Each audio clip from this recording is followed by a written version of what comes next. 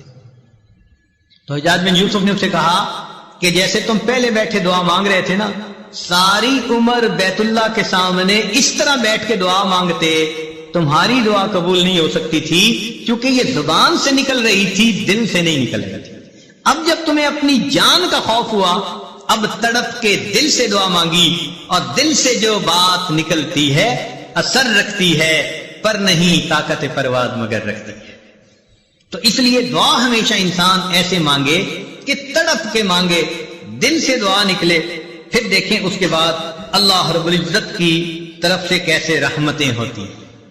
ایک بات ذہن میں رکھنا کہ جو شرفاء ہوتے ہیں نا، سخی لوگ ہوتے ہیں، ان سے اگر کوئی تھوڑا بھی مانگے نا تو وہ اپنے مقام کے مناسب زیادہ دیتے ہیں۔ مثلا اگر کوئی مجھ سے سوال کرے تو ہو سکتا ہے میں اس کو 10 روپے دے دوں، کسی امیر سے سوال کرے وہ 1000 روپیہ دے دے، کسی وزیر سے بات کرے وہ 10,000 دے دے، ملک کے صدر سے جا کر مانگے تو وہ 1,00,000 روپیہ دے دے، اور اگر سعودی عرب کے بادشاہ سے مانگے تو وہ ملین میں دے دے گا، اس لیے کہ اس کا دین اتنی بڑی۔ تو دنیا کا ہر بندہ اپنی شان کے مطابق دیتا ہے، یہ ذہن میں یاد رکھ لیجئے۔ اللہ تعالیٰ جب قبول فرماتے ہیں تو بندے کو اپنی شان کے مطابق عطا فرماتے ہیں، وہ اتنے کریم پروردگار ہیں۔ چنانچہ بندے کے یعنی مانگنے والے کا دامن چھوٹا اور دینے والے کی دین بڑی ہوتی ہے۔ جس نے بھی مانگا، مجھے بچپن کا ایک واقعہ یاد ہے۔ ایک محلے کا دکاندار تھا اور میرے والد صاحب کے ساتھ اس کے بڑے اچھے تعلقات دوستانہ تھے۔